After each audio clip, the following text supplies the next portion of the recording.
Баршаңызға қайырлы күн достар. Бүгінгі видеода алма мен пирог жасайтын боламыз.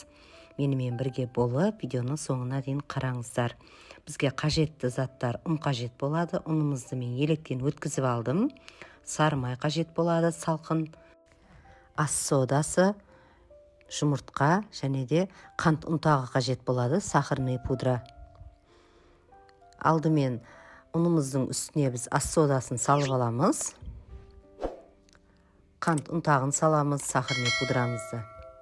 Жақсылап бір араластырып жібереміз. Енді ұнымыздың үстіне осы салқын сары майымызды үккіштің көмегімен осылай үгітіп қосатын боламыз.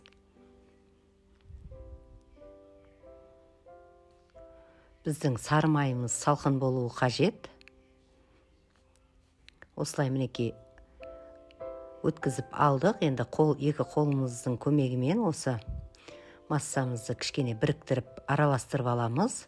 Және де үстіне бір жұмыртқамызды салып, біз қамырымызды илеп аламыз. Бізде жұмсақ, осындай әдемі қамыр шығады. Қамырымызды осылай илеп алдық. Жақсылап, енді тоңазытқышқа бір сағатқа тоңазытқышқа қойып аламыз. Осылай пакетке салып, мен орап тоңазытқышқа 1 сағатқа жіберемін. Енді пирогымыздың алмалы салмасын дайындаймыз. Ол үшін бізге алма қажет болады. 1 шымшым тұз және де қант ұнтағы, сахарный пудра. Біздің алмаларымызды осындай қылып жіңішкелеп мен кесіп алдым.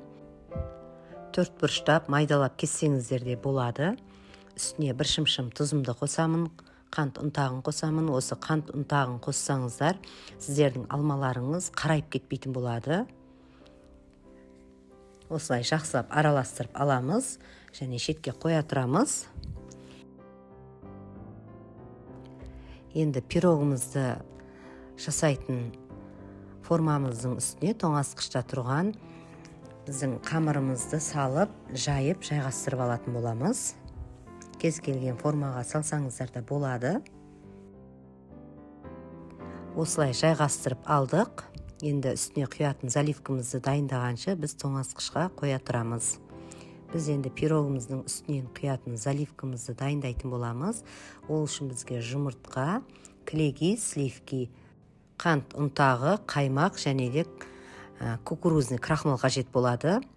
Алдымен біз жұмыртқамызды бір араластырып аламыз. Үстіне кілегейімізді және де қаймағымызды,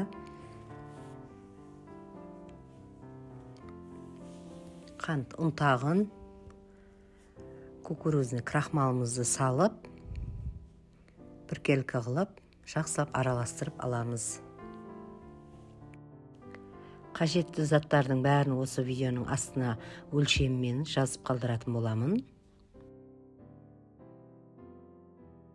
Бәрін осылай жақсылап біріккенше араластырып алдық. Енді пирогымызды жинайтын боламыз. Формада тұрған қамырымыздың үстін осылай шанышқының көмегімен түйреп алатын боламыз. Үстінен алмамызды саламыз. Алмамыздың суы шыққан болса, суын қоспаймыз. Суынан айырып, тек алмасын ғана осылай қамырымыздың үстіне жайғастырып аламыз. Біркелкі қылып бәрін әдемілеп жайып аламыз. Және де үстіне заливкамызды құятын боламыз. Салмамыздың үстіне қызып тұрған біздің пешімізге 180 градуста осы пирогымыздың шет-шеті кішкене қызарғанша ұстаймыз. Біздің пирогтарымыздың шеті қызарған соң, пешіміздің градусын 120 градусқа түсіріп, 120 градуста 40 минут пісіретін боламыз. Осылай мінекей пісіп шықты. Әсемдеуіңіз өз қалауларыңыз бойынша. Мен бетіне осылай сахарный пудра септім. Біздің пирогтарымызды толықтай салқындатып барып ұсынатын боламыз.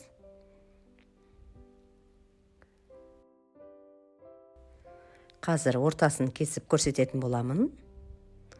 Біздің пирогтарымыз толықтай пісіп шыққан, ортасы да өте керемет болып піскен.